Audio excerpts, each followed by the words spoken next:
Good evening. போன வகுப்பில் நான் தொகுதிகள்கிட்ட வகைகள் பற்றி சும்மா டிஸ்கஸ் பண்ணி போட்டு போனேன். இந்த விஷயங்கள்லாம் கொஞ்சம் நோட் பண்ணி நாங்கள் கவனித்து கொள்ளுவோம். உங்களுக்கு இது விஷயம் கிளியராக இருக்கணும். தொகுதி என்றா என்ன, சூழல் என்றா என்ன, எல்லை என்றா என்னன்னு சொல்லி உங்களுக்கு ஓரளவு தெரிஞ்சிருக்கணும். கற்றல் செயற்பாட்டிற்காக நீங்கள் தெரிவு செய்து கொள்ளுகின்ற ஒரு சின்ன பகுதியை தான் நாங்கள் தொகுதி என்று சொல்கிறோம். இந்த பிரபஞ்சத்தில இருந்து கற்றாய்வதற்காக, அகிலத்தில இருந்து கற்றாய்வதற்காக தெரிவு செய்யப்பட்ட சிறிய பகுதிக்கு தான் பேர் தொகுதி. அந்த தொகுதிக்கு வெளியில இருப்பவை யாவும் சூழல். இதுதான் சூழல். அதாவது இந்த தொகுதியோட இடைத்தாக்கம் அடையக்கூடிய கூறு சூழல். இந்த தொகுதியையும் சூழலையும் பிரிக்கின்ற கோடு எல்லை, விளிம்பு என்று சொல்றோம். அதுதான் நாங்கள் எல்லை என்று சொல்லிக்கிறோம். தொகுதி என்றா என்ன, சூழல் என்றா என்ன, எல்லை என்றா என்னன்னு சொல்லி நாங்கள் சொல்லியிருக்கோம். இந்த எல்லைக்கு ஊடாக சக்தி, சடப்பொருள், வேலை பரிமாற்றப்படுவதை அடிப்படையாக கொண்டு எல்லைக்கு ஊடாக சக்தி, வேலை, சடப்பொருள் பரிமாற்றப்படுவதை அடிப்படையாக கொண்டு நாங்கள் தொகுதியை 3 வகையாக பாகுபடுத்தியிருக்கிறோம். முதலாவது தொகுதி நான் உங்களுக்கு சொல்லியிருந்தேன், ஒரு டீ கப். ஒரு டீ கப்பை நாங்கள் சுட சுட தேநீர் கொண்டு வந்து வச்சோம்னு சொன்னால் கொஞ்ச நேரத்தில் அது ஆறிப்போகும். அதாவது சக்தி வெளியில போகும். இதுல இருக்கிற தூசி துணிக்கைகள் டீயின் மேற்பரப்புல படிக்கும். தூசிகள், துணிக்கைகள் படிக்கும். நிலையான் கூட விழும். இந்த மேற்பரப்பில் இருக்கிற நீராவி ஆவியாகி வெளியில போய் கொண்டிருக்கும். அப்ப நீங்கள் கற்றல் செயற்பாட்டுக்காக இந்த டீ கப்பை தெரிவு செய்தால் இந்த டீ கப்புக்குள்ள இருந்து சக்தி வெளியில போகும். இது குளிரான ஒரு பதார்த்தமாக இருந்தால் சக்தி உள்ளே வரும். அப்ப எல்லை கூடாக சக்தி, சடப்பொருள், துணிக்கைகள், இலியானது என்றெல்லாம் சடப்பொருட்கள் சரிதான் பரிமாற்றப்படும். அப்ப நாங்கள் சொல்லுவோம், ஏன் டீயை திறந்து வைத்தாய் அப்படின்னு கேட்போம். ஏன் டீயை திறந்து வச்சாய்? இந்த டீக்குள்ள இலியானோண்டு விழுந்துட்டேன்னு சொன்னா ஏன் திறந்து வச்சான்னு தான் கேட்போம். அப்ப அடுத்த நாள் என்ன செய்யலாம் என்று சொன்னால் டீயோட சேர்த்து அதுக்கு ஒரு மூடியும் கொண்டு வைக்கப்படலாம். மூடி ஒன்று. இப்ப இந்த டீ கப்புக்குள்ள உள்ள இருந்து ஆவியாகிற நீர் அது மேற்பரப்புல பட்டு ஒடுங்கி திருப்பியும் அதுக்குள்ளேயே போகும். வெளியில வராது, சூழலுக்கு வராது. ஆனால் ஆறிடும். டீ ஆறிடும். அதாவது சக்தி பரிமாற்றப்படும். அப்ப நாங்கள் சொல்றோம், சடப்பொருள் பரிமாற்றப்படாமல் சக்தியோட வேலையை நாங்கள் சேர்த்துக் கொள்றோம். இப்ப வேலையை பற்றியாவே கதைக்கிறேன். நான் போன உங்களுக்கு சொல்லியிருக்கேன், சக்தியோட நீங்க வேலையை சேர்த்துக் கொள்ளலாம். சக்தியும் வேலையும் மட்டும் பரிமாற்றப்படும். வெளியில இருந்து உள்ள போகலாம், உள்ள இருந்து வெளியில வரலாம். வெள்ளை கூட உள்ளுக்குள்ள ஒரு ஐஸ் வாட்டர் வச்சிங்கன்னு சொன்னா வெளியில இருந்து செய்யும், சக்தி உள்ள போகும். நீங்கள் டீ என்று சொன்னால் வெப்பம் வெளியில வாரதை உணரலாம். ஐஸ் வாட்டர் 0 உள்ள நீர் வச்சிங்கன்னா வெளியில இருந்து வெப்பம் உள்ள போகும். ஆனா இங்க சடப்பொருள்கிட்ட பரிமாற்றம் நடக்காது. சடப்பொருள் பரிமாற்றப்படாது. இப்ப நாங்க சொல்ல மூடி வச்சிருக்கிறோம் அப்படின்னு சொல்லுவோம். ஆனாலும் குறிப்பிட்ட நேரத்துக்கு அப்புறம் இந்த டீ ஆறி இருப்பதை எங்களால உணர முடியும். இல்ல சுட நாங்கள் குடிக்க வேண்டும் என்று சொன்னால் நாங்கள் என்ன செய்யலாம்னு சொல்ல, ஒரு பிளாஸ்க்ல இந்த டீயை வாட்டிக்கிறோம். இந்த பிளாஸ்க்ல இருக்கிற சிஸ்டத்தின் படி, இந்த பிளாஸ்கின் சிஸ்டத்தின் படி பிளாஸ்க் வெப்பத்தை, அதாவது சக்தியையும் கடத்தாத ஒரு கூறாக அமைக்கப்பட்டிருக்கு. அங்க சக்தி கடத்தப்படுகின்ற 3 வழிகளுமே என்ன செய்யப்பட்டிருக்குன்னு சொன்னால் அடைக்கப்பட்டிருக்கு. அப்ப இடைவெளி இருக்கிறதால கடத்தல் மூலம் வெப்ப இழப்பு தடுக்கப்படுது. உள்பரப்பு பளபளப்பாக்கப்பட்டிருக்கிறதாலையும் அழுத்தமாக இருக்கிறதாலையும் கதிர்வீசல் மூலம் வெப்ப இழப்பு தடுக்கப்படுது. மேலே ஒரு மூடி போடப்பட்டிருக்கிறத உடன்காவுகை மூலம், அதாவது மேற்காவுகை மூலம் வெப்ப இழப்பு தடுக்கும். அவ வெப்பம் கடத்த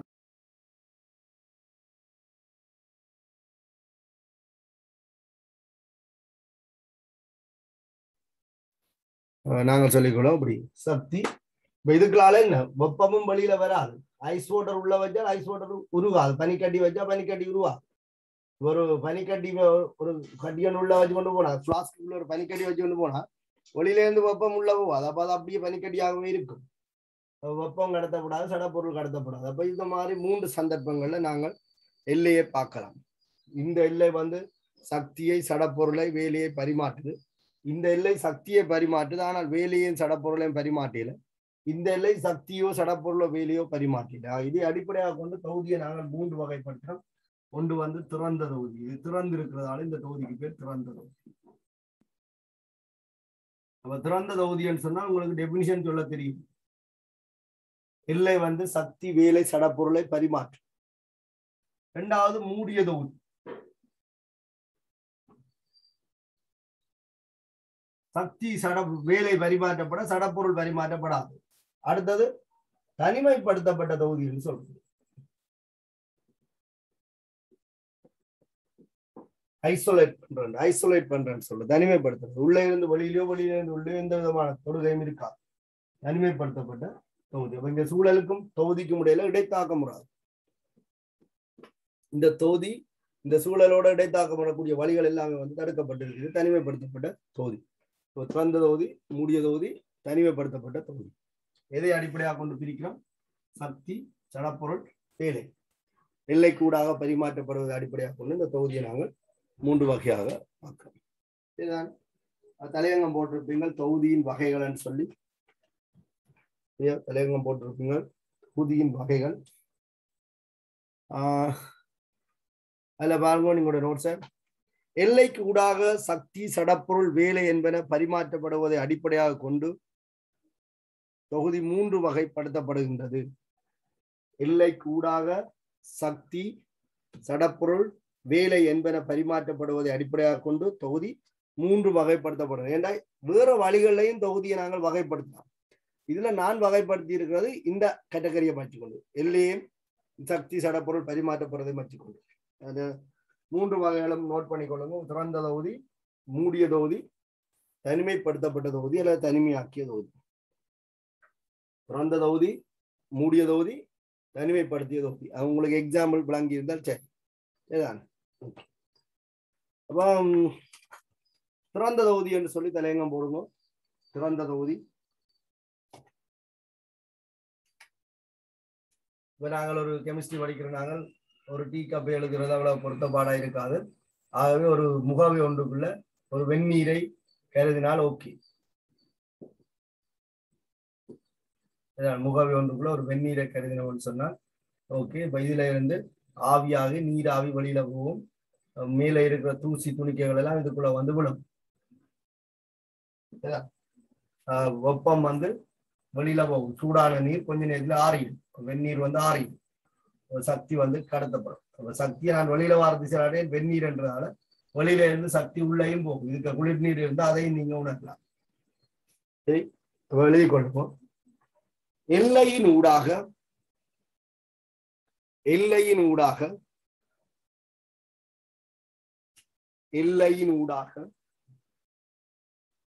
சடப்பொருட்களும்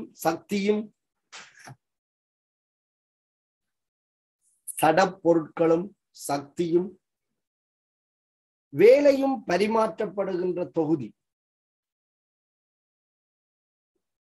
வேலை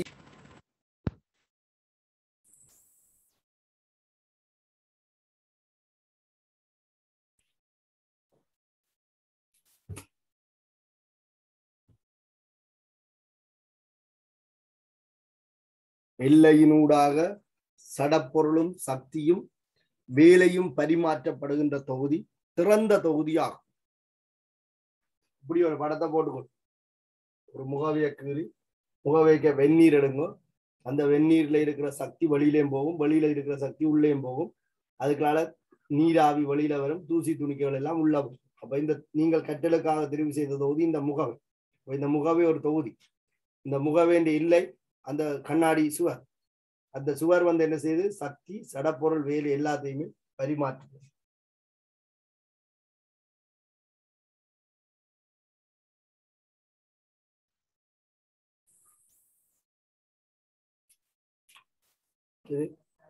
இந்த படத்தை பாருங்க.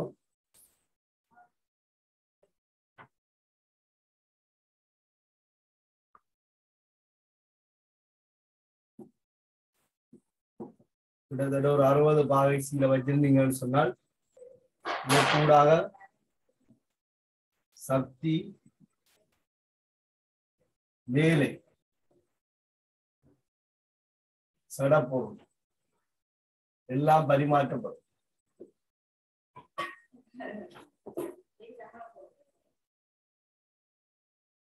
இரண்டாவது தொகுதி மூடிய தொகுதி. இரண்டாவது தொகுதி மூடிய தொகுதி.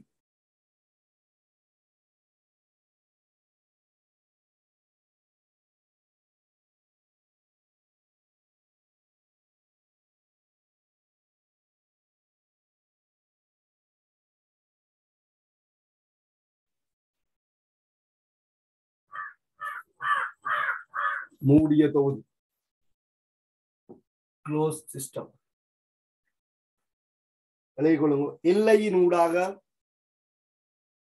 எல்லையினூடாக எல்லையினூடாக எல்லையினூடாக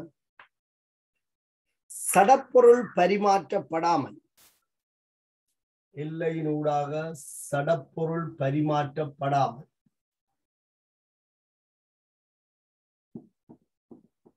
எல்லையினூடாக சடப்பொருள் பரிமாற்றப்படாமல்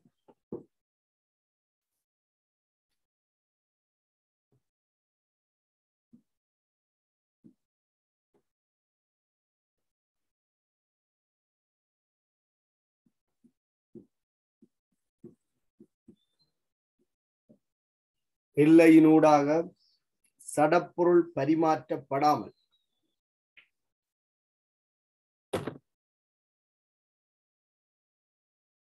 சக்தியும் வேலையும் மாத்திரம் பரிமாற்றப்படுகின்ற தொகுதி.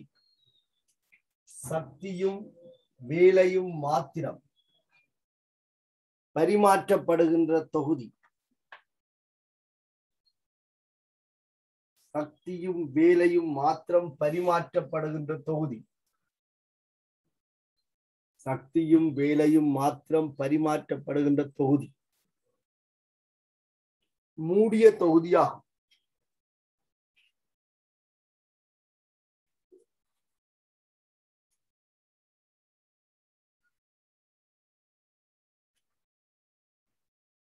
இந்த படத்தை போட்டுக்கொள்ளுங்க.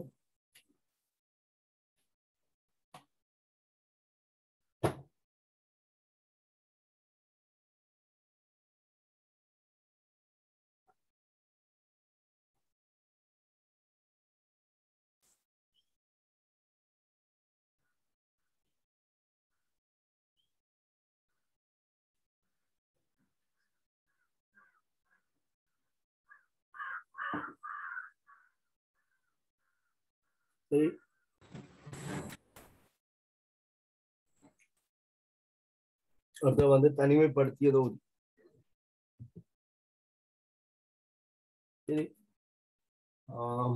திறந்த தொகுதி, மூடிய தொகுதி, தனிமைப்படுத்தப்பட்ட தொகுதி. மூன்றாவது தலையங்கம் போட்டுக்கொள்ளுங்க. தனிமைப்படுத்தப்பட்ட தொகுதிகள். அப்படியே கொஞ்சம் கொஞ்சமா டெபினிஷனை சேஞ்ச் பண்றாங்க. அழைக்கொள்ளுங்க. எல்லையின் ஊடாக எல்லையினூடாக எல்லையினூடாக சடப்பொருட்களும் சக்தியும் எல்லையினூடாக சடப்பொருட்களும் சக்தியும்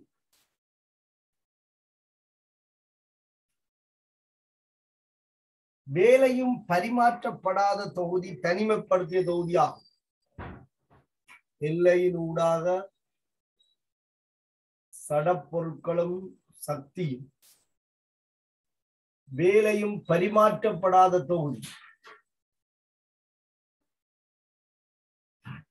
எல்லையினூடாக சடப்பொருட்களும் சக்தியும் வேலையும் பரிமாற்றப்படாத தொகுதி.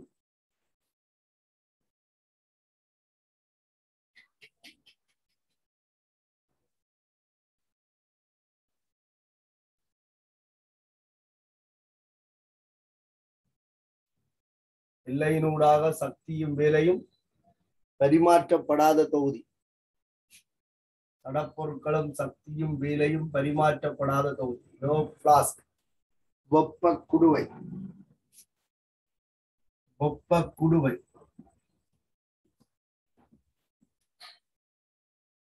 எல்லைக்கு ஊடாக சக்தி பரிமாற்றப்படாது, சடப்பொருள் பரிமாற்றப்படாது, வேலை பரிமாற்றப்படாது.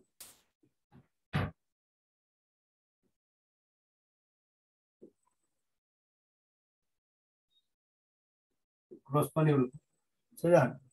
எல்லைக்கூடாக சக்தியும் வேலையும் பரிமாற்றப்படாது, அதோட சடப்பொருளும் பரிமாற்றப்படாது. 100% திறனுடைய பொருள் இல்லை. அதனால ஒரு 24 hours தான் இதுக்குள்ள நிக்கிற வெப்பத்துக்கு பொருண்டி. சரிதான்? அது பொறி வந்து 100% திறனுடையதாக இல்லாததால வெப்பம் சொட்டு சொட்டு போகும். நாங்கள் ஓரளவுக்கு விளங்கி கொள்ளலாம். ஒரு பிளாஸ்க், கலோரிமானி இதுகளை நாங்கள் தனிமைப்படுத்த தொகுதியாக பயன்படுத்தி கொள்ளலாம். குறிப்பிட்ட நேர ஆயிடையில அதுல இருந்து சக்தி சடப்பொருள் வேலை வந்து பரிமாற்றப்படுவதை புறக்கணிக்கலாம். பரிமாற்றப்படையில் என்று சொல்லலாம்.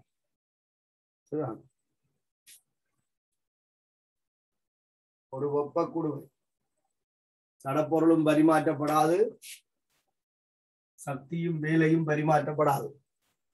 இந்த தொகுதியை நாங்கள் தனிமைப்படுத்திய தொகுதியாக அடையாளப்படுத்திக் கொள்ள முடியும்.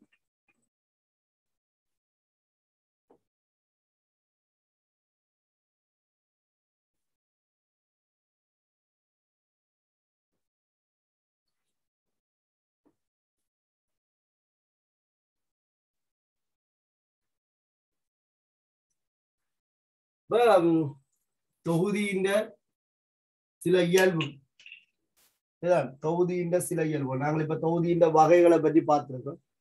இப்ப தொகுதியின் சில இயல்பு. இந்த இயல்புகள்ல நாங்கள் 2 வகை பார்ப்போம். தொகுதியின் இயல்பு 2 வகை. ஒன்று நுண்பார்வைக்குரிய இயல்புகள். நுண்பார்வைக்குரிய இயல்புகள். இயல்பு அணுக்கள் மூலக்கூற்று மட்டத்தில் இதனுடைய இயல்புகளை குறிப்பிடலாம். அதான் நுண்பார்வைக்குரிய இயல்புகள். மைக்ரோ நுண்பார்வை, மைக்ரோஸ்கோபி ப்ராப்பர்ட்டிஸ் என்று சொல்லலாம். ஒரு தொகுதியின் இயல்புகள்ல நாங்கள் சில இயல்புகளை நுண்பார்வைக்குரிய இயல்புகளாக அடையாளப்படுத்திக் கொள்ளலாம். இந்த நுண்பார்வைக்குரிய இயல்புகள் அணு மட்டத்தில் இருக்கும். இதை நீங்கள் நேரடியாக அளவிடுவது கடினமானது. நேரடியாக அளவிட முடியாது. நேரில் முறைக்கூடாகத்தான் இந்த இயல்புகளை பற்றி நீங்கள் கதைக்கலாம். நுண்பார்வைக்குரிய இயல்பு. தொகுதியின் சில இயல்புகள் வந்து வெற்று கண்ணால ஒரு தொகுதியை வடிவாக ஆய்வு செய்வதன் மூலம் அல்லது பார்வையிடுவதன் மூலம் அல்லது நேரடியாக அளவிடக்கூடிய இயல்புகளாக நாங்கள் இதை அடையாளப்படுத்திக் கொள்ளலாம். சில இயல்புகள் அதை வந்து நாங்கள் பெரும் பார்வைக்குரிய இயல்புகள் என்று சொல்லுவோம். பெரும் பார்வைக்குரிய இயல்பு. இந்த இயல்புகள் பரிசோதனை ரீதியாக அளவிடக்கூடிய இயல்புகள். சரிதான்? பரிமாணத்தோட மாறுபடக்கூடிய இயல்புகளாக இருக்கும். பரிமாணத்துல தங்கி இருக்கிற இயல்புகளாக இருக்கும். ஒரு தொகுதியின் சில இயல்புகள் அதன் பரிமாணம் பெரும் பார்வையோட தங்கி இருக்கும், தொடர்பட்டதாக இருக்கும். இதை நாங்கள் பெரும் பார்வைக்குரிய இயல்பு என்று சொல்றோம். மேக்ரோஸ்கோபிக் கேரக்டர் சொல்றது. பயோகாரத்துக்கு இந்த சொல்லுகள் புதுசாக இருக்காது. மேட்ச்காரத்துக்கு இந்த கஷ்டமா இருக்காது. Macro, micro. நுண்போசனை மூலகங்கள், மாபோசனை மூலகங்கள் அப்படின்னு சொல்லி இந்த கேள்விப்பட்டிருக்கலாம். Macroscopic properties. சரிதான்? ஒரு தொகுதியின் இயல்புகள் பரிசோதனை வாயிலாக அளவிடக்கூடிய இயல்புகளை நாங்கள் இங்க கொடுக்கலாம். இதுல வந்து நுண்ணிய இயல்பு, அணுக்கள் அதுகள் தொடர்பான நேரில் முறையில அளவிடக்கூடிய இயல்புகளை தான் நுண்பார்வைக்குரிய இயல்புகள் சொல்லுவோம். உதாரணமாக அந்த ஒரு அணுவினுடைய இயக்க சக்தியை குறிப்பிடலாம். அதிண்ட இயக்க சக்தி வந்து எங்களால் நேரடியாக அளவிட முடியாது. அதை நாங்கள் நுண்பார்வைக்குரிய இது பெரும் பார்வைக்குரிய இயல்புகள் என்று சொல்லிக்கல. கனவளவு, அமுக்கம், முறிவு சுட்டி, வெப்பநிலை, நிறம், செறிவு, அடர்த்தி இதெல்லாம் ஒரு தொகுதியை நாங்கள் சரியான முறையில் அவதானிப்பதன் மூலம் பரிசோதனை வாயிலாக அளவிடக்கூடிய இயல்புகள் தான் பெரும்பார்வைக்குரிய இயல்புகள் சொல்லி அடையாளப்படுத்திக் இதான் இந்த பெரும்பார்வைக்குரிய இயல்புகள் நீங்க எப்படி அளவிடக்கூடிய இயல்புகள் நாங்கள் மேலும் 2 வகைப்படுத்துறோம். பெரும்பார்வைக்குரிய இயல்புகளை மேலும் 2 வகைப்படுத்துறோம். சில இயல்புகள் என்ன செய்யுதுன்னு சொன்னால் இந்த பெரும்பார்வைக்குரிய இயல்புகள்ல சில இயல்புகள் திணிவு, பருமன் என்பவற்றில் தங்கி இருக்கு. இப்ப நாங்கள் கடைக்கு போறோம், கடையில போய் 1 கிலோ சீனி வாங்குறோம். 1 கிலோ சீனி அதுக்கு ஒரு சிறிய இயல்புகள் இருக்கும். 1 கிலோ சீனிக்கு நிறைய இயல்புகளை குறிப்பிடலாம். அதே நேரத்துல இல்ல இப்ப 2 கிலோவா தாங்க இருக்கு. அப்ப இந்த 2க்கு இடையில பாத்தீங்கன்னு சொன்னால் திணிவு அல்லது பருமன் வேறுபடுது. நாங்கள் இதை இப்படி சொல்லிக்கொள்ளலாம், பதார்த்தத்தின் அளவு என்று சொல்லிக்கொள்ளலாம். பதார்த்தத்தின் அளவுடன் இது ஒரு தொகுதி, இது இன்னொரு தொகுதி, இது நிலை 1, இது நிலை 2 என்று வச்சுக்கொள்ளும். இது ஒரு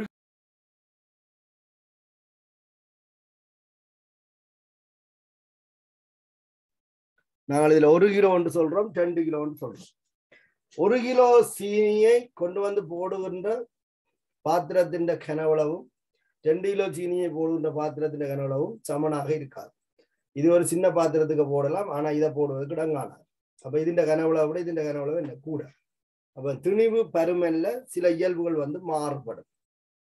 அந்த மாதிரி திணிவு பருமன்ல தங்கியுள்ள இயல்புகளை நாங்கள் விரிவு இயல்புகள் என்று மேலும் பிரித்து கொள்ளும். பெரும்பார்வைக்குரிய இயல்புகளை மேலும் 2ஆக பிரித்து கொள்ளலாம். ஒன்று விரிவியல்புகள். அப்ப விரிவியல்புகளுக்கு இந்த 2 தொகுதியை நீங்க பாத்தீங்கன்னா தெரியும். ஒன்று திணிவு, இது 1 கிலோகிராம், அது 2 கிலோகிராம். பதார்த்தத்தின் அளவுடன் மாறுபடுகின்ற இயல்பு. இது ஒரு குறிப்பிட்ட அளவு பதார்த்தம், இது இன்னொரு குறிப்பிட்ட அளவு பதார்த்தம். அப்ப திணிவு மாறுபடும். திணிவு பருமனோட மாறுபடுகிற இயல்புகள் என்று நாங்கள் குறிப்பிட்டாலும் திணிவு ஒரு விரிவியல். இதுக்கு இதுண்ட திணிவு வரை, இதுண்ட திணிவு வரை. அப்ப திணிவு ஒரு விரிவியல். மூல் சமன் திணிவின்கள் மூலர் திணிவு. சீனிக்கு ஒரு மூலக்கூட்டு சூத்திரம் இருக்கும், சுக்ரோஸுக்கு ஒரு மூலக்கூட்டு சூத்திரம் இருக்கும். அப்ப திணிவு மாறினால் மூலும் மாறும். ஆகவே பதார்த்தத்தின் அளவும் ஒரு விரிவியல்பாக இருக்கும். பதார்த்தத்தின் அளவு விரிவியல். இதை போடுவதற்கு தேவையான பாத்திரத்தின் கனவளவை விட இதை விட இதுக்கு அதிகளவான கனவளவு வரும். ஆகவே கனவளவு ஒரு விரிவியல்.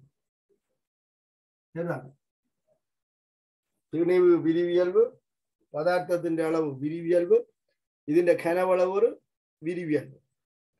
அதோட வெப்ப கொள்ளளவு என்று சொல்லி படிச்சிருக்கீங்கள். திணிவில தங்கியுள்ள இயல்பு என்று சொல்லி வெப்ப கொள்ளளவு, அது ஒரு விரிவியல். அது 1 கிலோகிராமுக்கு ஒரு அளவு வெப்ப கொள்ளளவு இருக்கும், 2 கிலோகிராமுக்கு வேறு ஒரு பிரமாணம் இருக்கும். வெப்ப கொள்ளளவு ஒரு விரிவியல். சரிதானே? இதை நீங்கள் விரிவியல்வாக கொள்ளலாம். விரிவியல். அடுத்தது சில இயல்புகள் இருக்குது, மாறாது. சரிதானே? 1 கிலோவுக்கு என்ன இயல்பு இருக்கோ அதே இயல்பு தான் இந்த 2 கிலோவிலும் இருக்கும். இது மாறும் மாறாத நீங்க பாக்குறதுக்கு இன்னொரு தொகுதியை பார்க்கலாம். என்னன்னு சொன்னால், ஒரு வீட்டுல ஒரு நிகழ்வுக்காக நீங்கள் ஒரு பெரிய வாளில ரிங்ஸ் கரைக்கிறீங்க வச்சுக்கொண்டு, சரியான சரி நீங்கள் ஒரு பிங்க் என்னண்டு சரி ஜெலோ கலர் ஒரு கலரிங் போட்டு ரிங்ஸ் ஒன்று தயாரிச்சு வச்சிருக்கீங்க. ஜெலோ கலர்ல ஒரு கலரிங் போட்டு ரிங்ஸ் தயாரிச்சு வச்சிருக்கீங்க. ஒரு பெரிய வாளியில வச்சிருக்கீங்க. வாரவனுக்கு வாளியோட தூக்கி கொடுக்கலாமோ? அது சாத்தியம் இல்லை தானே. அப்ப அவனுக்கு என்ன செய்யணும்னா நாங்கள் ஒரு சின்ன கிளாஸ்ல ஊற்றி கொடுப்போம். இது ஒரு தொகுதி, இது இன்னொரு தொகுதி. இந்த 2 தொகுதிக்கும் என்ன மாறும் என்ன மாறாது என்பதுதான் இந்த விரிவியல்பு செருவியல்புன்னு சொல்லப்படுற 2 இயல்பு. அப்ப நான் இங்க சீனியை வச்சுக்கொண்டு விரிவியல்பை சொல்லிட்டேன். இது 2லயும் பாருங்க சுவை எப்படி இருக்கும். நீங்கள் அண்டாவில வாக்க இருந்த சுவையும் சில்வர்ல வாக்குற சுவையும் வித்தியாசப்படுமா? யோசிச்சு பாருங்க. இனிப்பு சுவைக்கு என்ன நடக்கும்? இங்க இருக்கிற இனிப்பு சுவை சார் அது பெரிய பாத்திரத்துக்கு கணக்க கரைச்சி வச்சுக்கால கூடவா இருந்தது, உங்களுக்கு சின்ன பாத்திரத்துல இருந்தால குறைவா இருக்கு. அதான் நாங்க உங்களுக்கு இனிப்பு இல்லாம தெரியுதுன்னு சிலர் சொல்லும். சரிதானே? அப்ப இந்த இனிப்பு சுவை என்பது அங்க அண்டாவில இருக்கிற திரவத்தின் சுவை எப்படி இருக்கும் அதே மாதிரி தான் இதுவும் இருக்க முடியும். அப்ப இந்த சீனியின் செறிவு இதுக்கும் ஒரே மாதிரி தான் இருக்கும், செறிவு ஒரே மாதிரி தான் இருக்கும். ஆகவே செறிவை நாங்கள் குறிப்பிட்டால் ரெண்டுக்கும் செறிவு ஒன்று தான். அதான் நாங்க என்ன செய்யறாங்க, இங்க டேஸ்ட் பாக்குறோம், நாங்கள் கரைக்கேக்க டேஸ்ட்டை பார்த்தோம்னா அந்த டேஸ்ட்ல கொடுக்குற அளவு கிடைக்கும். அப்ப செறிவு இந்த ரெண்டுக்கும் மாறாது.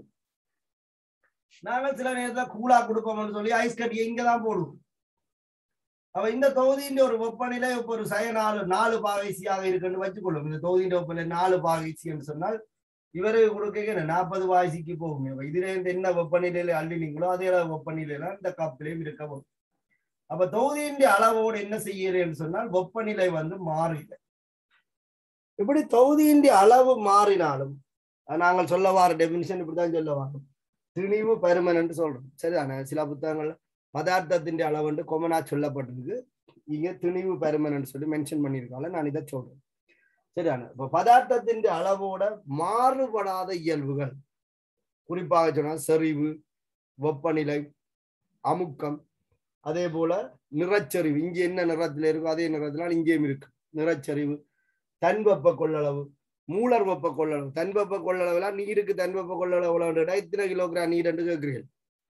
நீரின் தன்வெப்ப கொள்ளளவு 4200 கிலோ ஜூல், ஜூல் மூல் -1 கிலோகிராம் -1 சொல்லுவோம். அப்ப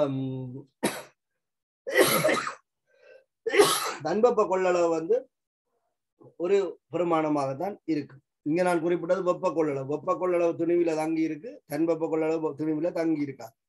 அப்ப இதுகள் எல்லாமே முறிவு சுட்டி அதெல்லாம் எல்லாமே செறிவியல்பாக இருக்கு. அப்ப விரிவியல்பு செறிவியல்பு என்று சொல்லி 2 வகைப்படுத்தப்படுது இந்த பெரும்பார்வைக்குரிய பண்பு. சரியா? பெரும்பார்வைக்குரிய பண்புகள் அளவிடக்கூடிய இயல்புகளை தான் நாங்கள் பெரும்பார்வைக்குரிய இயல்புகள் அல்லது பண்புகள் சொல்லிக் கொள்றோம்.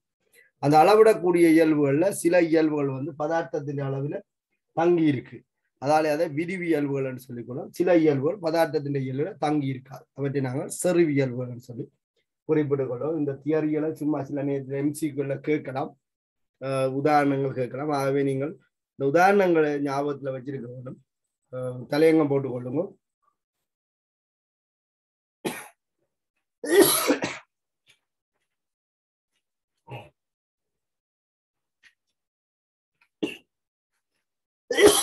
நுண் பார்வைக்குரிய இயல்புகள்.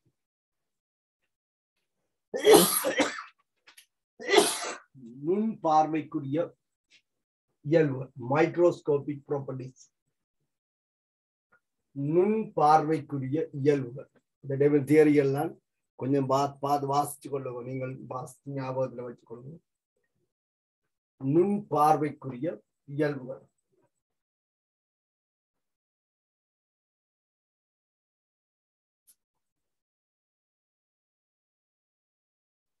சரியா? எழுதி கொள்ளுங்க. எங்களுடைய ரிசோர்ஸ் புக்ல இருக்கிற டெபினிஷன் தான் தாரும். அப்படி உங்களுக்கு விளக்கம் இல்லைன்னா அதை பார்த்து எழுதலாம். ஒரு தொகுதி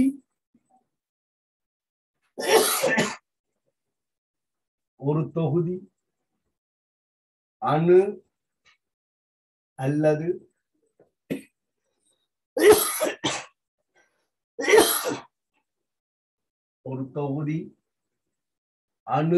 அல்லது மூலக்கூட்டு பரிமாணங்கள். மூலக்கூட்டு பரிமாணங்களை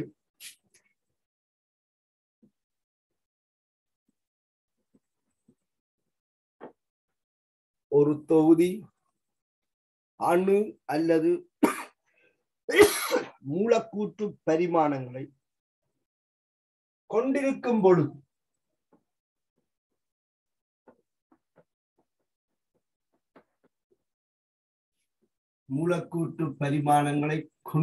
பொழுது அதன் இயல்புகள்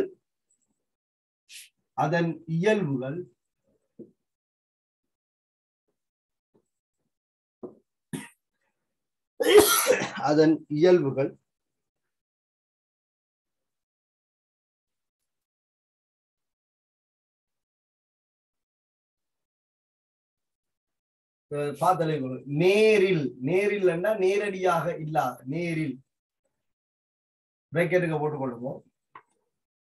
நேராக இல்லாத நேரில் நேராக இல்லாத நேரடியாகன்றது அற்ற தன் இல்லாத இன்டிரெக்ட் என்று தமிழ்ல இங்கிலீஷ்ல சொல்லிக் கொடுக்கணும். நேரில் ஒரு ஆளுக்கு நான் போய் நேரடியாக சொல்றேன், அது சில நேரத்தில் எனக்கு சொல்ல பிடிக்காது. அந்த ஆளுக்கு என்ன நான் நேர போய் சொல்றேன், நான் இன்னொரு ஆளை பிடிக்கும் அந்த ஆளுக்கு சொல்லி அந்த ஆளை இன்னொரு ஆளுக்கு சொல்றேன். அதான் இந்த இன்டிரெக்ட். நேரில்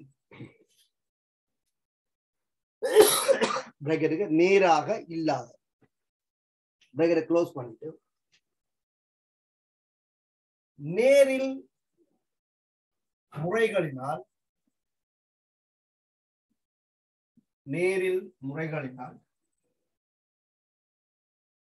தீர்மானிக்கப்படும் இயல்புகள்.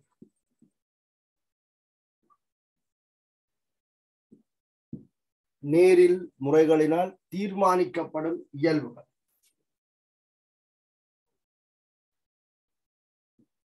அதாவது மூலக்கூற்று அணு மட்டத்துல கருதப்படுகின்ற இயல்புகளை நாங்கள் சொல்லிக் கொள்ளலாம். இதுல ஒரு தொகுதியை நீங்கள் பார்ப்பதன் மூலம் நேரடியாக அளவிட முடியாது.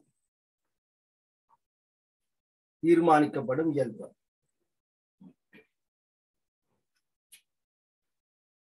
இதைத்தான் நாங்கள் நுண் பார்வைக்குரிய இயல்புகள் என்று சொல்றோம். நுண் பார்வைக்குரிய இயல்புகள் என்று சொல்றது இல்லை. மூலக்கூற்று பரிமாணங்களை கொண்டிருக்கும் பொழுது அதன் இயல்புகள் நேரில்லாத முறைகளினால் தீர்மானிக்கப்படும். அந்த இயல்புகளை நாங்கள் நுண் பார்வைக்குரிய இயல்புகள் சொல்லிக் கொள்வோம். உதாரணம் அணுக்கள் அல்லது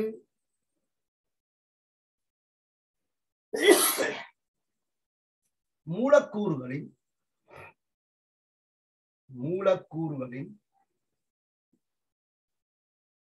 அணுக்கள் அல்லது மூலக்கூறுகளின் இயக்க சக்திகள்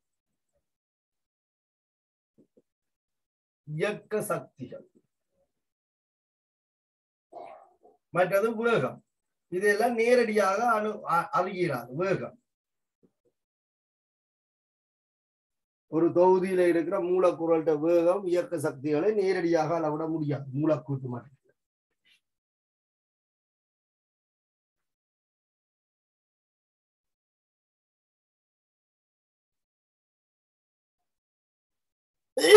இந்த இயல்புகளை பற்றி நாங்கள் கணக்கு கதைக்க மாட்டோம் இந்த சாப்டர்ல. ஏனென்று சொன்னால் நாங்கள் இங்க நேரடியாக அளவிடக்கூடிய இயல்புகளை பற்றி தான் பார்க்க போறோம். இதை நாங்கள் நுண்பார்வைக்குரிய இயல்பு. நுண்பார்வைக்குரிய இயல்புகளுக்கு உதாரணம் தெரிஞ்சாலும் ஞாபகத்துல வச்சிருந்தீங்கன்னா சரி. இது மூலக்கூற்று மட்டத்தோட தொடர்பட்ட இயல்புகள். அவங்களுக்கு ஒரு தொகுதியை வெற்றுக்கண்ணாலே அல்லது பார்ப்பதன் மூலம் பரிசோதனைக்கு உட்படுத்துவதன் மூலம் இதை நேரடியாக இந்த இயல்புகளை எங்களால பார்க்க முடியாது அல்லது அறிய முடியாது, அளவிட முடியாது. இன்டிரெக்டாகத்தான் இதுகளை நீங்க அளக்கலாம். ஆனா ஒரு தொகுதியின் வெப்பநிலையோ அமுக்கத்தையோ அதெல்லாம் நேரடியாக உங்களால அளக்க முடியும். அதனால அதை நாங்கள் பெரும்பார்வைக்குரிய இயல்புகள் என்று சொல்றோம்.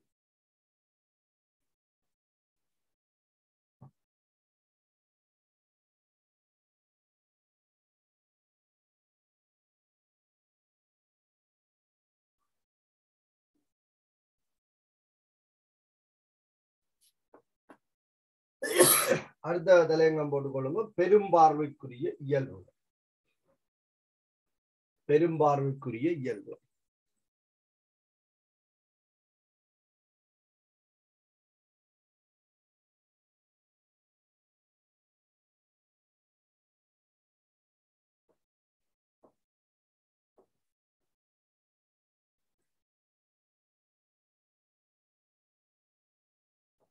பெரும்பார்வைக்குரிய இயல்புகள்.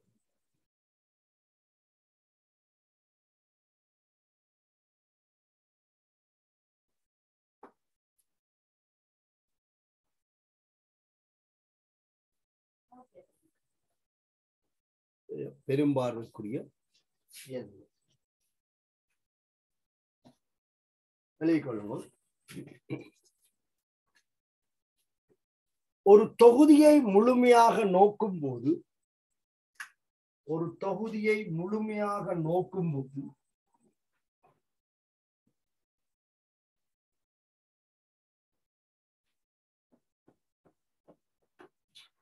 ஒரு தொகுதியை முழுமையாக நோக்கும்போது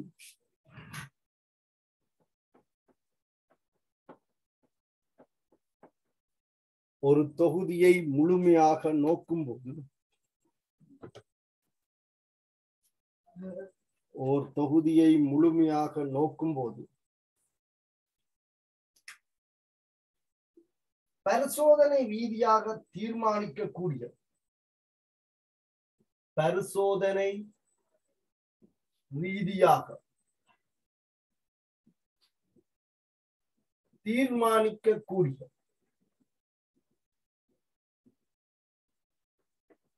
பரிசோதனை ரீதியாக தீர்மானிக்கக்கூடிய அல்லது அல்லது அளவிடக்கூடிய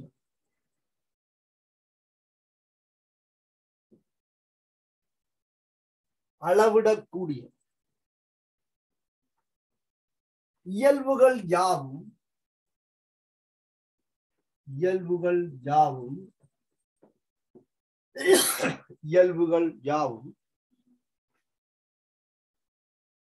பெரும் பார்வைக்குரிய பண்புகள் எனப்படும். பெரும் பார்வைக்குரிய பண்புகள் எனப்படும்.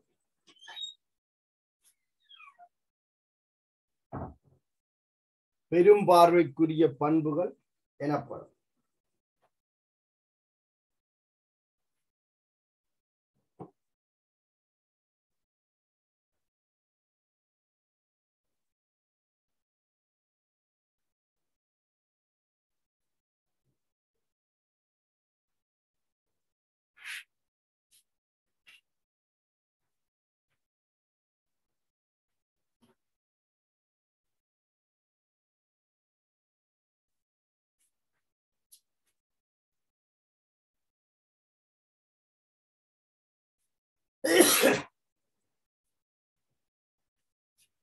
சரியா?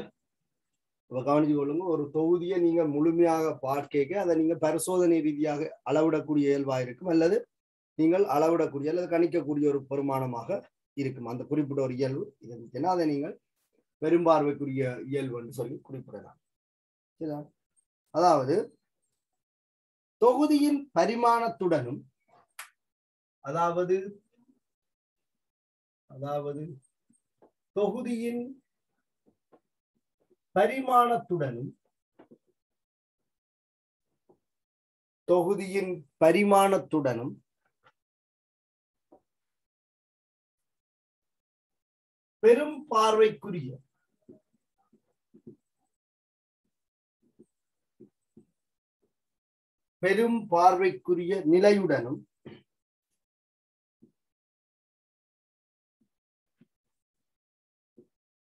பெரும் பார்வைக்குரிய நிலையுடனும்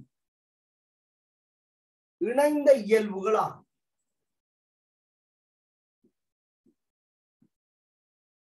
இதுதான் இந்த பெரும்பார்வைக்குரிய இயல்புகள் சொல்றோம்.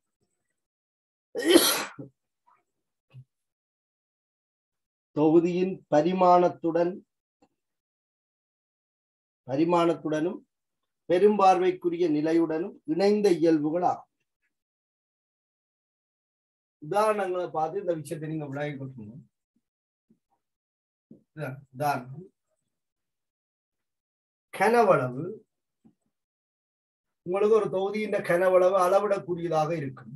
கனவளவு, அமுக்கம், வெப்பநிலை பெறப்பட்ட ஒரு தொகுதிக்கு இதெல்லாம் அளவிடக்கூடியது. கனவளவு அளவிடலாம், அமுக்கம் அளவிடலாம், வெப்பநிலை அளவிடலாம், அதன் செறிவு அளவிடலாம், அடர்த்தி அளவிடலாம்,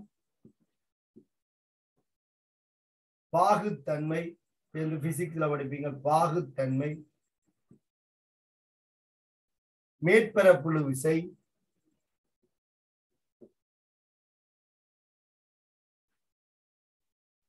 ஒளி முடிவு சுட்டி,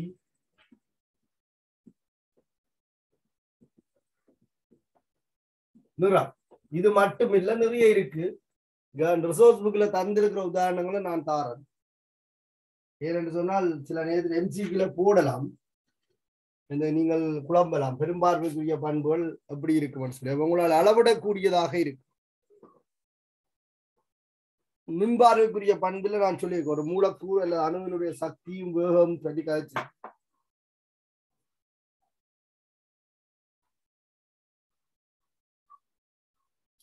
இந்த உதாரணங்கள்ல இருந்து உங்களுக்கு புதுசா ஏதாவது சொன்னால் நீங்கள் உள்ள விளங்கிக் கொள்ளும்.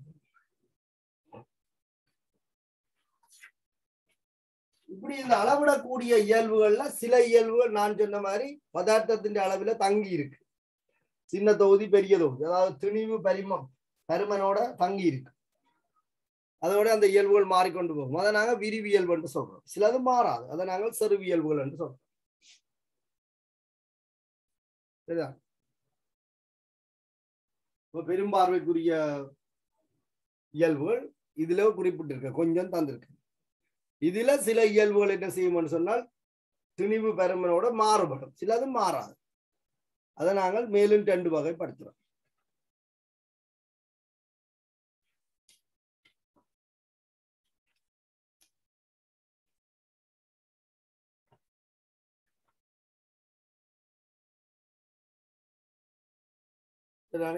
இந்த உதாரணத்துக்கு எழுதி கொள்ளுங்கள்.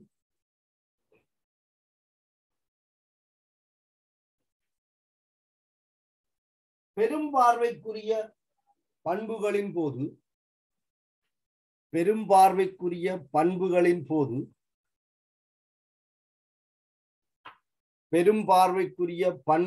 போது அதில் உள்ள துணிக்கைகள் கருத்தில் கொள்ளப்படுவதில்லை. துணிக்கைகளை கருத்தில் கொள்றதா நுண்பார்வைக்குரிய சந்தர்ப்பம். அதில் உள்ள துணிக்கைகள் கருத்தில் கொள்ளப்படுவதில்லை. துணிக்கைகள் கருத்தில் கொள்ளப்படுவதில்லை. அதில் உள்ள துணிக்கைகள் கருத்தில் கொள்ளப்படுவதில்லை.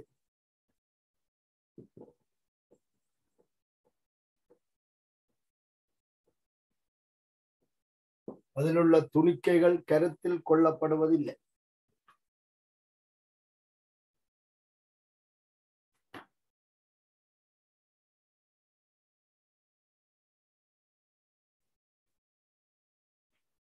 சரியா? அந்த துணிக்கைகளை கருத்து சந்தர்ப்பத்தை நுண்பார்வைக்குரிய இயல்புகள்னு சொல்லியிருக்கு. தலையங்கம் போட்டுக்கொள்ளுவோம். ஒரு தொகுதியில் உள்ள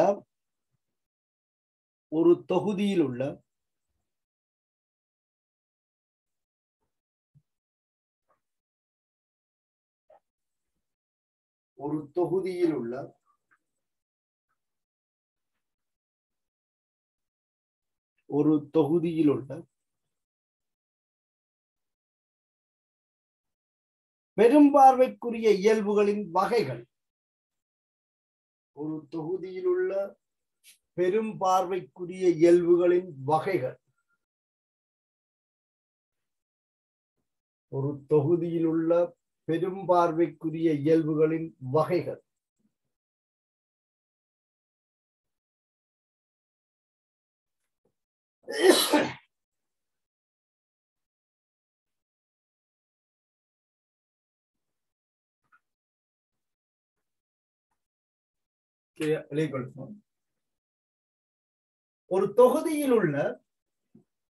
ஒரு தொகுதியில்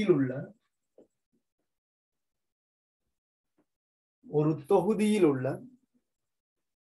அளவிடக்கூடிய இயல்புகள் 2 வகைப்படும். ஒரு தொகுதியில் உள்ள அளவிடக்கூடிய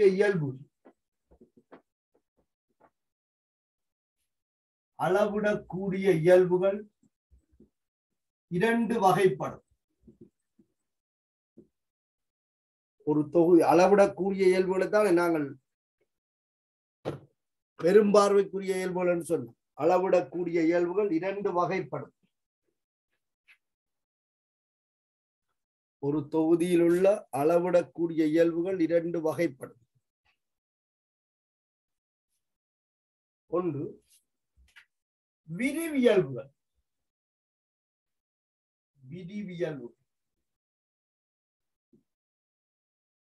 விதிவியல்புகள். ஆங்கிலத்தில் எக்ஸ்டென்சிவ் சொல்லுவாங்க. Extensive properties. Extensive properties. Extensive properties. செறிவியல்புகள்.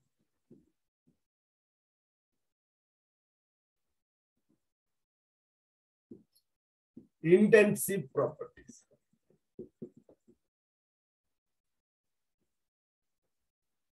Extensive properties, intensive properties.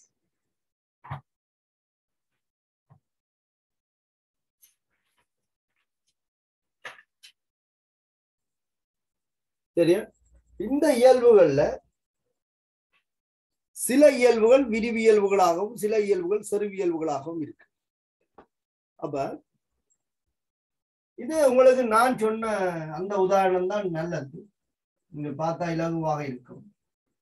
ஒரு பெரிய வாளி நிறைய கரைச்சி வச்சிருக்கிறீர்கள், சரியா?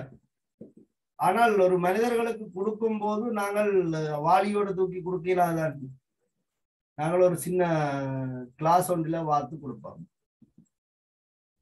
சரி, இது ஒரு தொகுதி, இது இன்னொரு தொகுதி. இந்த ரெண்டு தொகுதியிலையும் என்னென்ன இயல்புகளை நீங்கள் மாறுதென்று குறிப்பிடுவீர்கள், என்னென்ன இயல்புகள் மாறாதென்று குறிப்பிடுவீர்கள் என்பதுதான் இந்த ரெண்டு வகை. மாறும் இயல்புகளை, இதுக்கும் இதுக்கும் இடையில மாறும் இயல்புகளை விரிகிறன்னு சொல்றேன். எக்ஸ்டென்சிவ் விரியும் இயல்புகள் என்று சொல்லி விரிவியல்புகள். மாறாத இயல்புகள் செறிவியல்புகள் சொல்லி குறிப்பிடுறேன். இது உங்களுக்கு பெரும்பார்வைக்குரிய இயல்புகள் என்று சொல்லி நான் தந்திருக்கேன். இந்த இயல்புகள்ல சில இயல்புகள் இதுக்கு ஒரு மாதிரியும் இதுக்கு இன்னொரு மாதிரியும் இருக்கு. சில இயல்புகள் இதுல இருக்கிற இயல்பு தான் இதுல இருக்கும். அதாவது இந்த பெரிய தொகுதி சின்ன தொகுதி, இதைத்தான் நாங்கள் சொல்றோம் திணிவும் பருமனும் என்று சொல்றோம்.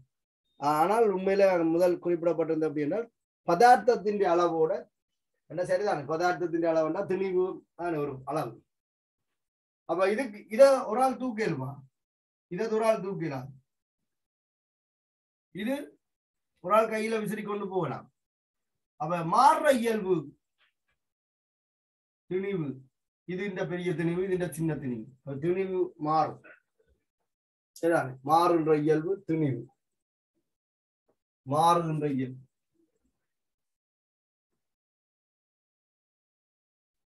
மாறாத இயல்பு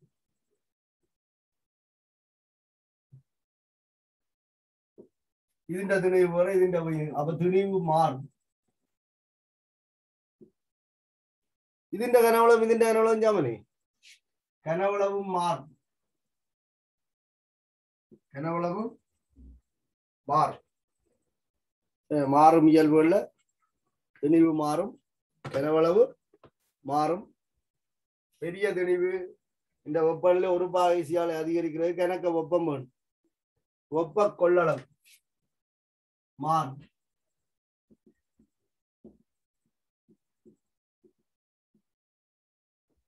வெப்ப கொள்ளளவு மாறும். மாறாத இயல்புல பாருங்க, இதை நீங்கள் வெப்பமானி கொண்டு வைக்கிறீங்க, இது என்ன வெப்பநிலையில இருக்கோ அதே வெப்பநிலையில இது இருக்கு. அப்ப மாறாத இயல்பு வெப்பநிலை. இங்க இனிப்பு சுவை என்ன மாதிரி இருக்கோ அதே சுவைதான் இங்கேயும் இருக்கும்.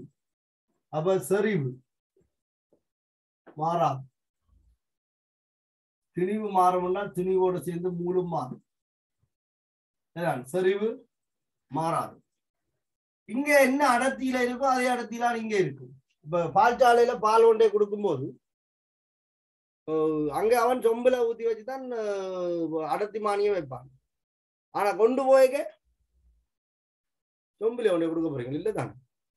கொண்டு போகும்போது நீங்க பெரிய ஒரு கேன்ல கொண்டு போவீங்க. அப்ப நீங்க சொல்லக்கூடாது, நீங்க கேன்ல வச்சு பேர் அடர்த்தி கூடவா இருக்கும், சொம்புல எடுத்தாலும் அடர்த்தி கூட சொல்லலாம், அடிச்சு போடுவான். சரி, அப்ப அடர்த்தி அப்படி மாறாது. நீங்கள் பெரிய கேன்ல இருக்கிற அடர்த்தியும் சொம்பில் இருக்கிற அடர்த்தியும் பாலுக்கு உடைய மாதிரி தான் இருக்கும்.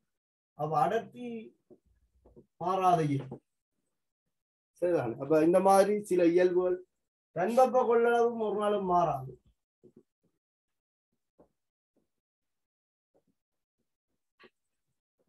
வெண்பப்ப கொள்ளளவு, மூலர் வெப்ப கொள்ளளவு, அமுக்கம் அதெல்லாமே மாறாது. அப்ப சில இயல்புகள் மாறும், சில இயல்புகள் மாறாது. மாறுகின்ற இயல்புகளை நாங்கள் விரிவியல்புகள் சொல்லி, மாறாத இயல்புகளை செறிவியல்புகள் சொல்லி இந்த பெரும்பார்வைக்குரிய இயல்புகளை மேலும் 2 வகைப்படுத்திக் கொள்ள தலையங்கம் போட்டுக் கொள்ளுங்க. விரிவியல்புகள், எக்ஸ்டென்சிவ் ப்ராப்பர்ட்டிஸ்.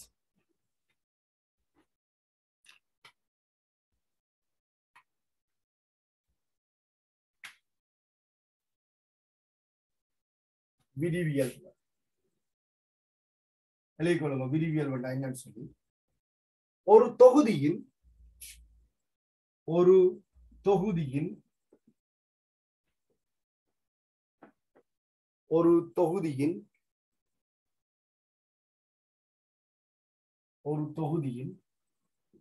திணிவு அல்லது பருமனி, திணிவு அல்லது பருமனி, திணிவு அல்லது பருமனி, திணிவு அல்லது பருமனி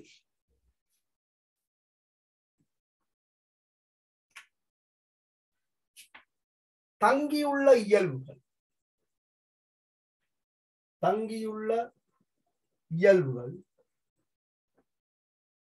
திணிவு அல்லது பருமனில் தங்கியுள்ள இயல்புகள்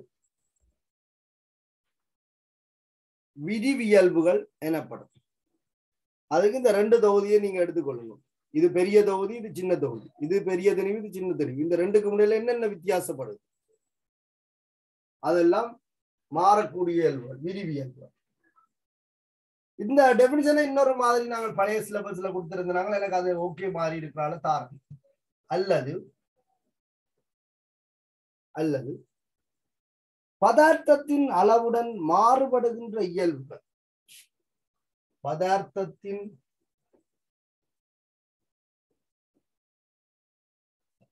அளவுடன் மாறுபடுகின்ற இயல்புகள்,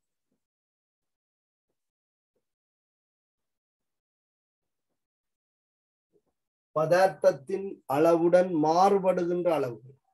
இதுல பதார்த்தத்தின் அளவு கூட, இங்க பதார்த்தத்தின் அளவு கூட. இது 2லும் என்ன இயல்பு மாறுது? அதெல்லாம் விரிவியல்புகள். பதார்த்தத்தின் அளவுடன் மாறுபடுகின்ற இயல்புகள் விரிவியல்புகள் ஆகும்.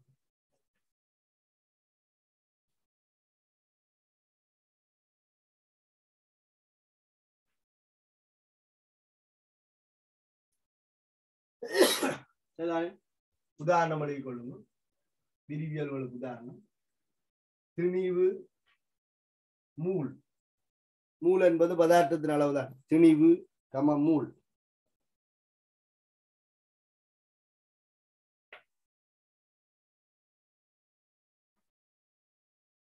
மற்றது கனவளவு. கனவளவு கனவளவு கனவளவு. மூன்றாவது வெப்ப கொள்ளளவு. இதே மாதிரி சக்தி, வெப்ப உள்ளுறை, அதைகளையும் நாங்கள் குறிப்பிடலாம். நோட் பண்ணி வச்சுக்கோங்க. இது உங்களுக்கு புதுசாக இருக்கலாம். நாங்கள் படிக்க உங்களுக்கு பழக்கப்பட்டிருக்கோம். வெப்ப கொள்ளளவு, சக்தி, அகச்சக்தி என்று சொல்லி நாங்கள் திருப்பி படிப்போம். அகச்சக்தி. இதை உள்ளீட்டு சக்தி என்று சொல்றாங்க. உள்ளீட்டு சக்தி, அகச்சக்தி அல்லது உள்ளீட்டு சக்தி. அதே போல வெப்ப உள்ளுறை. வெப்ப உள்ளுறையும் பதார்த்தத்தின் அளவில் தாங்கி இருக்கு. வெப்ப உள்ளுறை. வெப்ப உள்ளுறை.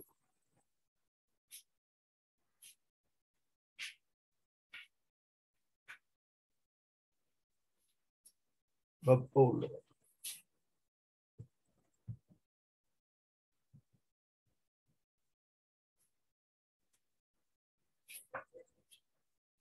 சரியா? இன்னொரு சின்ன விஷயம் தான் இருக்கு, அதை எழுதி விடுவோம். அடுத்ததில் எங்க போட்டுக்கொள்ளுவோம். செறிவியல்புகள். செறிவியல்புகள், இன்டென்சிவ் ப்ராப்பர்ட்டிஸ். செறிவியல்புகள், செறிவியல்புகள், செறிவியல்புகள். அடுத்ததில் எங்க செறிவியல்புகள்.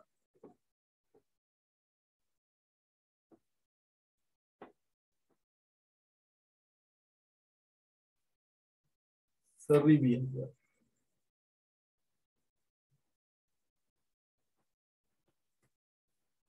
ஒரு தொகுதியின் திணிவிலோ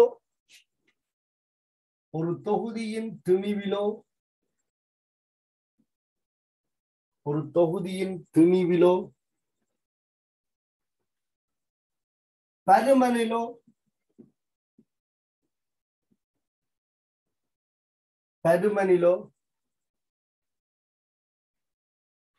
தங்கியிராத இயல்புகள், தங்கியிராத இயல்புகள்,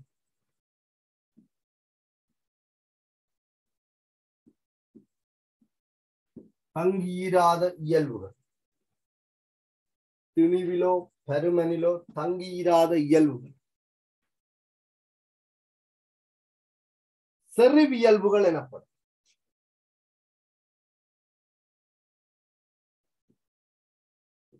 செறிவியல்புகள் எனப்படும். அல்லது முதல் சொன்ன டெபினிஷன் மாதிரியும் சொல்லிக் கொள்ளலாம். பதார்த்தத்தின் அளவில தங்கி இருக்காத இயல்புகள் என்று சொல்லலாம். அல்லது பதார்த்தத்தின் அளவில்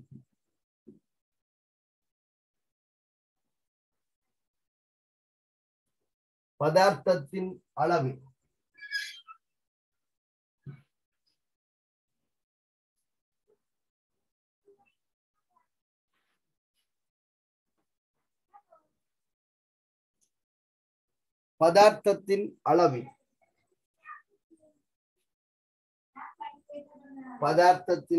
தங்கியிராத இயல்புகள் செறிவியல்புகளாகும். பதார்த்தத்தின் அளவில் தங்கியிராத இயல்புகள் செறிவியல்புகளாகும். இப்ப இந்த விரிவியல்புகளை ஓரலகு திணிவிற்கு அல்லது ஓரலகு கனவளவிற்கு, ஓரலகு பரப்பிற்கு, சரிதானே, இந்த விரிவியல்புகள் என்று சொல்லப்படுகின்ற இயல்புகள் இருக்குதான். இதுகளை ஓரலகு திணிவு, ஓரலகு கனவளவு, ஓரலகு பரப்புகளுக்கு வரையறுத்தீங்கள் என்று சொன்னால் அந்த இயல்புகள் எல்லாமே செறிவியல்புகளாக மாறும். அப்ப ஓரலகு திணிவு வேண்டா இப்ப இந்த ஓரலகு மூலன்னு சொல்லலாம். மூலக்கூட்டு திணிவு மாறலைன்னா திணிவு மாறாட்டா மூலம் மாறாதான். அப்ப அந்த இயல்புகள் அதனால இந்த செறிவு, அடர்த்தி என்பவர்கள் எல்லாத்துலயும் பாருங்க. செறிவுன்றது என்ன? ஓரலகு கனவளவில் உள்ள மூல் ஒரு விரிவியல்பு ஓரலகு கனவளவுக்கு வரையறுக்கிறதால அது மாறாத இயல்பா வருது. அடர்த்தி திணிவின்கள் கனவளவு, ஓரலகு கனவளவிட திணிவு ஒரு விரிவியல்பு ஓரலகு கனவளவுக்கு வரையறுக்க செறிவியல்பா மாறுது. தன்வெப்ப கொள்ளளவு என்பது 1 கிலோகிராம் திணிவுடைய பதார்த்தம் ஒன்றின் வெப்பநிலை 1 பாகை சியாலை அதிகரிப்பதற்கு தேவையான சக்தி. அப்ப திணிவு ஓரலகாக வரையறுக்கப்படுது. சரிதா? அமுக்கம், விசையின்கள், பரப்பு, அப்ப அதெல்லாம் ஒரு மாறாத இயல்பாக குறிப்பிடப்படுது. சரிதான்? அப்ப இந்த விரிவியல்புகள் ஓரளவுக்கு வரையறுக்கப்படுகிற செறிவியல்புகளாக மாறும். மூலர் வெப்ப கொள்ளளவு அப்படிதான். உங்களுக்கு பிசிக்ஸ்ல போய் இந்த ஹீட் என்ற ஒரு பாடத்துல கதைப்பீங்க. நீங்கள் இப்ப சில இயல்புகளை ஞாபகத்துல வச்சிருங்க. ஆர்ஆர் விரிவியல்பு, ஆர்ஆர் செறிவியல் விளங்கி பாத்தீங்க வேண்டாம். சரி, சரியான உதாரணம் எழுதி கொள்ளுங்க. அமுக்கம், முதலாவது அமுக்கம் போட்டுக்கொள்ளுங்க. அமுக்கம், செறிவு, அடர்த்தி, அமுக்கம், செறிவு, அடர்த்தி, தன்வெப்ப கொள்ளளவு,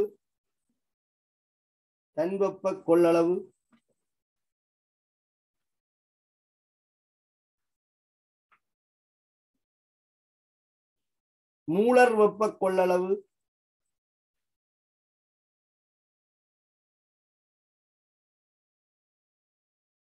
தன்வெப்ப கொள்ளளவு மூலர் வெப்ப கொள்ளளவு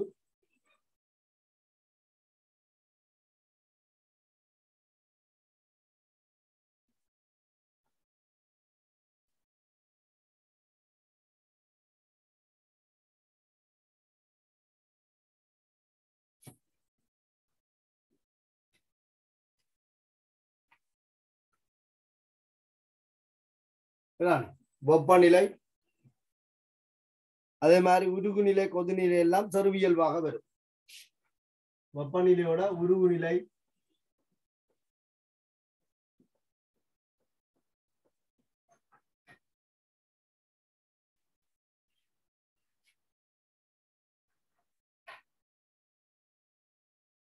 உருகுநிலை கொதிநிலை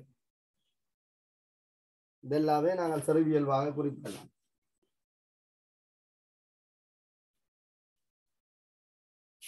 மேற்பரப்புழு விசை மேற்பரப்புழு விசை எல்லாம் செருவியல்.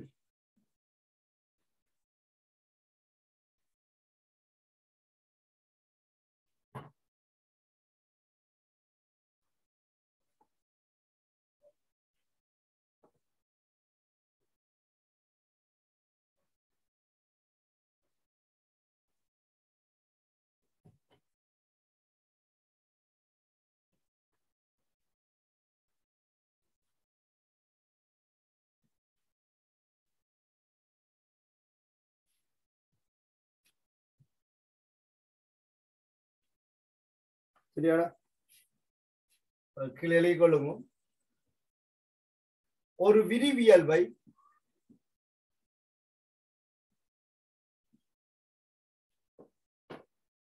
ஒரு விரிவியல்பை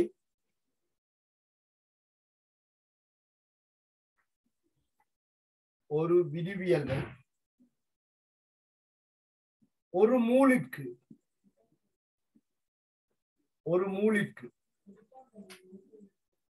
அல்லது ஒரு திணிவிற்கு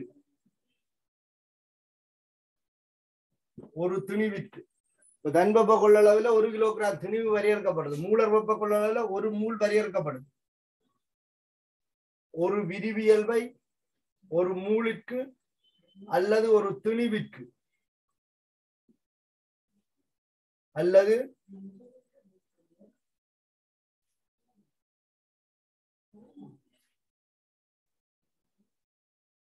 கனவளவிற்கு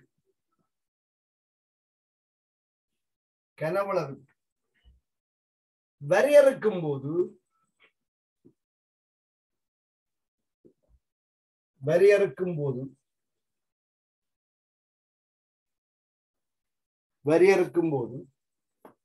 அவ்வியல்பு செறிவியல்பாக மாறும். அவ்வியல்பு செறிவியல்பாக மாறும். திணிவு ஒரு விரிவியல்பு, ஆனா அடர்த்தி செறிவியல்பு என்று சொல்றோம். திணிவின்கள் கனவளவு ஓரளவு கனவளவுக்கு வரையறுக்கும்.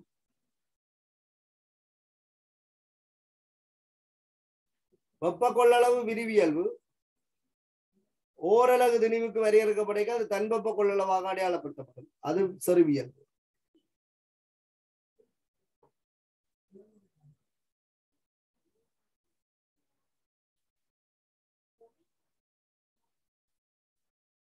சரியா?